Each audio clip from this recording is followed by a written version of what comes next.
It's Sunday, which means time for another episode of Popular Polls with me, Alex.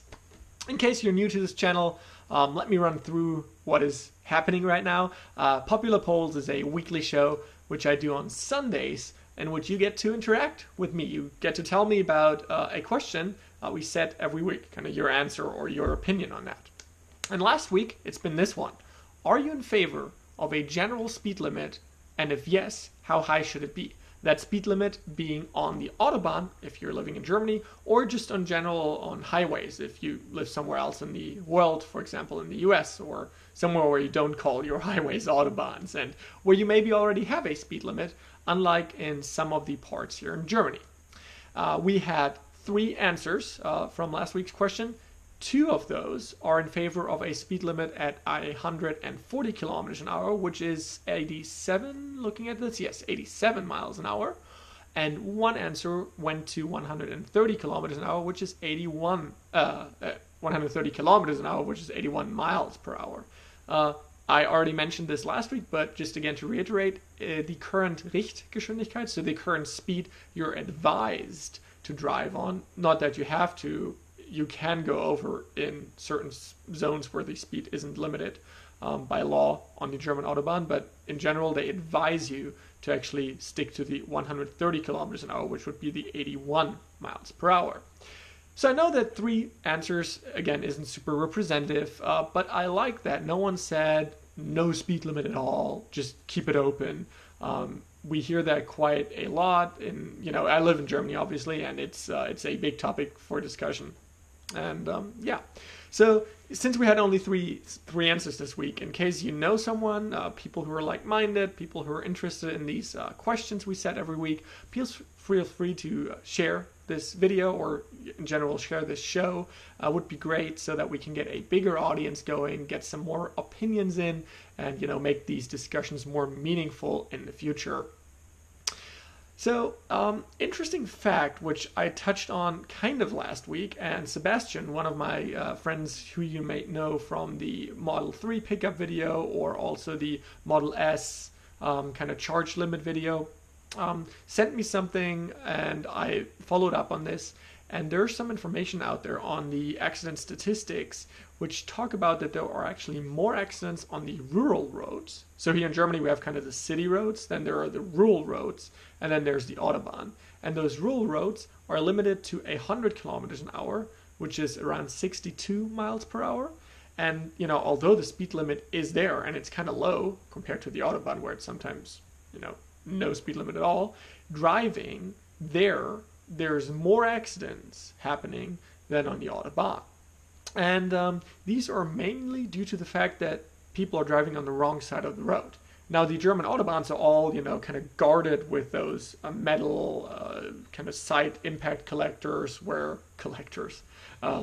you can't really go into the opposite side and, hit oncoming traffic. It's pretty much impossible, even with the big trucks. The 18-wheelers being those, they can't really penetrate those barriers. Sometimes they're out of concrete, sometimes they're just metal, and it's pretty much impossible unless you're going down the wrong exit, kind of the entrance is an exit, which sometimes happens, and you will hear it on the radio. But again, and this was really interesting to me. I didn't know that this was that much more on those rural roads.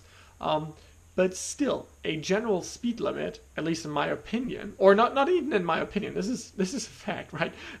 It still saves, or has the potential to save, a lot of those lives lost on the Autobahn. And even if those are less than on other types of accidents and on other types of roads, I still want to get rid of those. Like, every life lost is a life lost not due to a good cause, because this could be prevented. And honestly, but this is my personal opinion, why do you need to go 200 kilometers an hour on the Autobahn? Like, why? There is no, because you'll be there 10 minutes early? Seriously?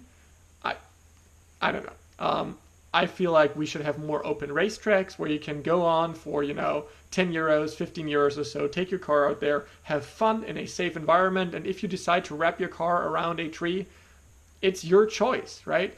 What I really hate is that if you go too fast on the Autobahn or somewhere else, it doesn't have to be the Autobahn, and you crash into someone else, you're endangering the life of other people which may have done everything right. They may have gone not over the speed limit. They may have been perfectly safe drivers, and it may not even be in your intention to harm other people, but it may just happen.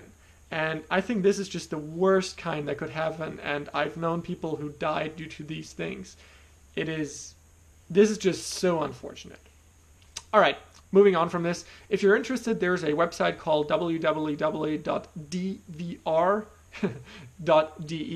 and they have statistics, thanks to Sebastian for pointing this out, on the accidents that happen.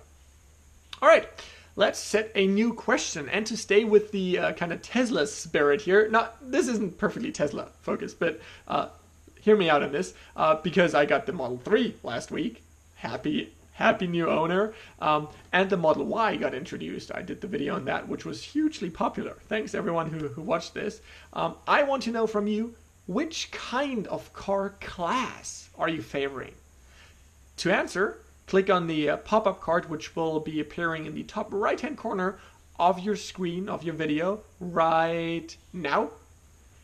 And if it's not there, try logging in and then checking for a little eye icon, which will be also in the top right-hand corner of your video screen.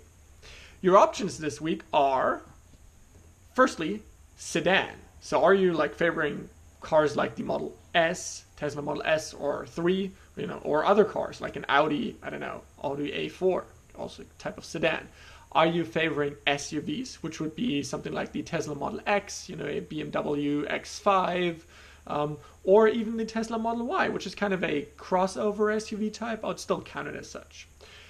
Third option, trucks. And I'm not talking about the German LKW or the 18-wheelers. I'm talking about the trucks like a Ford F-150, which are kind of the utility trucks with the flatbed in the back. Maybe you need one of these for work or because you're hauling big masses and you're in construction or something. Would be interesting. Rivian, for example, has unveiled those trucks, so check them out. These are electric trucks. Not on sale yet, though, unfortunately. And then option 4 is a sports car, like a Roadster, like the Tesla Roadster, the first Gen 1 or the next Gen 1, which is due to be not unveiled, we already know how it looks like, but due to be put into production somewhere over the next couple of years. Hopefully soon. I love that car. 5, is it a city car? And this is kind of the class, like I would put the Renault Twizy in that I have on my channel, or a smart 4.2, like a small 2-seater car. Or maybe even a Fiat 500, which is kind of a small city car. So let me know. If your preferred choice isn't in those choices that I gave you here, be sure to leave a comment down in the comment section below. And I'm really looking forward to your answers to this week's question. And as always, we'll discuss them on next week's episode. To stay on top of your new videos, or on top of the new videos that I produce, make sure to subscribe, which again isn't anything monetary. It doesn't cost you a dime. It's just so that the new videos are added to your video list. And if you're super interested, after you subscribe, you can click that little bell icon next to it, which will have you be notified with a push notification whenever I upload something new. All right, that's it for this week. Thanks for everyone who answered last week's question, and have a great day. I'll see you in the next video.